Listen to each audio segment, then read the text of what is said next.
My name is Bonto Mark J. Neal from BSMT NS2A1. Here's my practical assessment video number 4 in Navigation 3 Laboratory 8. The title of the assessment is Correcting the Compass. Here's the solution of my answers. For the first quadrant, okay, let's start. First quadrant, the compass heading is 00, deviation is 004 is equals to magnetic compass. The magnetic compass is 004 is the variation is 2 west and the true course is 002 degrees. Number 2, the compass heading is 015, the deviation is 0, the magnetic course is 015, the variation is 2 west, the true course is 013. Why 013? Because when you say westerly, it is minus, and when you say easterly, it is added. So 015 minus 2 west is equals to 013. Number 3, compass heading is 030, the deviation is 3 west, the magnetic course is 027 because the deviation is 3 west, which is westerly minus, so the magnetic course is 027. The variation is 2 west, same westerly minus, 027 minus 2 west is equals to true course 025 degrees. Number 4, compass heading 045, deviation 6 west, the magnetic course is 039 because 6 west westerly minus is equals to 039 magnetic course, and the variation is 2 west minus 039 is equals to true course 037 because 2 west westerly minus. Compass heading 060, deviation is 9 west is equals to magnetic course 051 because 060 minus 9 west is equals to 051. Variation is 2 west minus 051 is equals true course 049. 6, compass heading 075, deviation is 12 west, the magnetic course is 063 because 12 west is westerly minus, and variation is 2 west, the true course is 061 degrees because of the 2 west westerly minus 63, the value is true course 061. For the second quadrant, compass heading 090, deviation 014 westerly minus 90 is equals to magnetic course is equals to 076. The variation is 2 west westerly minus 2 076 is equals to true course 074. Number 2, compass heading 105, deviation is 015 westerly minus 2 105, the magnetic course is equal to 090. The variation is 2 west minus to 090, the true course is equal to 088. Number 3, compass heading is 120, the deviation is 015 west equals to 105 because 120 minus 015 is equals to 105. Variation is 2 west minus 105, the true course is equals to 103. Compass heading 135, deviation 014 is equals to 121 because westerly minus, which is the magnetic course, is 121 degrees. The variation is 2 west minus 121, the true course is 119 degrees. Compass heading 150, deviation is 011 west, the magnetic course is 139 because 011 is westerly minus, and the variation is 2 west minus 139 is equals to 137 degrees. Compass heading 165, deviation 008 west, the magnetic course is equals to 157 degrees. Variation is 2 west the 2 course is 155 because 157 minus 2 west is equals to 155 true course. Let's go to the third quadrant. Compass heading 180. Deviation is 4 west. The magnetic course is equals to 176 because 4 westerly minus. Variation 2 west minus 176 is equals to true course 174. Number 2. Compass heading 195. Deviation is 0. The magnetic course is equals to 195 degrees. And the variation is 2 west, which is always minus because westerly minus. The true course is 193 degrees. Number 3. Compass heading 210. Deviation is 004 is equals to 214 degrees because 4 is easterly added.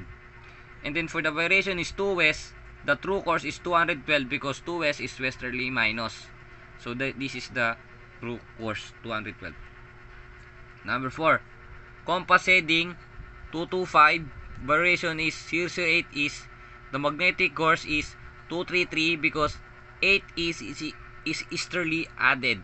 So I add the 225 and 8 and the answer is the magnetic course 233.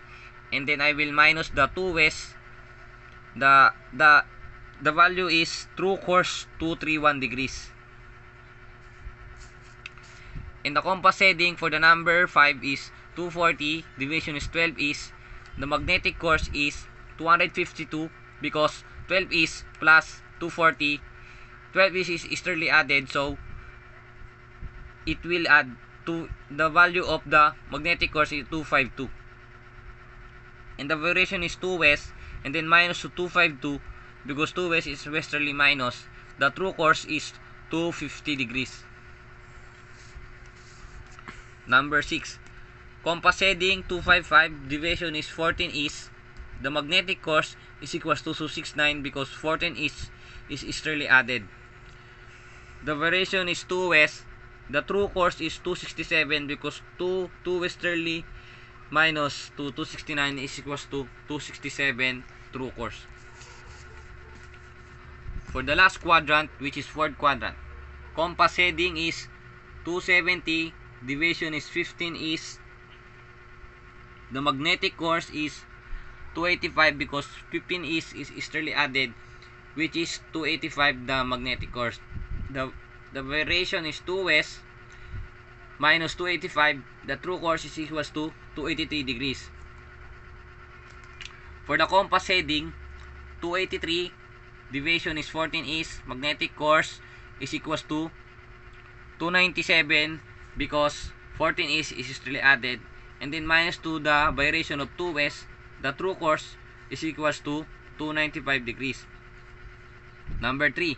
Compass heading 300. Deviation 13 is. The magnetic course is equals to 313 because 13 plus 300 it is easterly added. The 13 is deviation is equals to 313. And the variation is 2 west and then minus to 313. The value of true course will be 329 degrees. Number 4. Compass heading 315. Deviation is 11 is. Magnetic course is equals to 326 because it is 011 easterly added. And then minus 2 variation 2 west. 326 minus 2 west is equals to true course 324 degrees. For the number 5, compass heading 330. Deviation is 9 is. The magnetic course is equals to 339 because 099 is equals to easterly added. And then minus the magnetic course to the variation of 2 west. The true course is equals to 337 degrees. For the number 6, the compass heading 345. The deviation is 7 is. In the magnetic course is equals to 352 because 007 is equals to easterly added. And then minus the 352 to the variation of 2 west. And then the true course is 350 degrees. So we're done for the table of we're done for the solution of the correcting the compass for the table of the compass sending, deviation, magnetic course, variation, and true course. And now let's go to get the compass bearing, which is the true bearing. Here is the compass bearing is 235 degrees PSC, and the deviation is 0.10. So we do not have the given of the deviation. So to get the deviation, you must get the in between of the 235. The in between of 235 was in the third quadrant, which is the number 4 and 5 question, which is the 220 compass heading, and 240 number 5 question is 240. And the deviation there is the deviation of 225 is 8, and the deviation of 240 is 12. So I decided to plus the 8 plus 12 is equals to 10. 8 plus 12 it equals to 20, and then I divided the 2. The deviation is equals to 10. Ito na po yung deviation natin. And then the deviation there was 8 is plus 12, so meaning the deviation here is then easterly added. So ito na po yung solution. Compass bearing is 235 degrees, deviation is 0.10 degrees, is the magnetic bearing was 245 degrees, and the variation is 2 west. The true bearing is 243 degrees. Ayan po. 235 plus 2 plus 0.10 degrees is equal to 245 because easterly added, and then minus the 245 to variation of 2 west because westerly minus is minus. That's it for all my videos for the deviation, true course, and true bearing. I hope you learn in this video.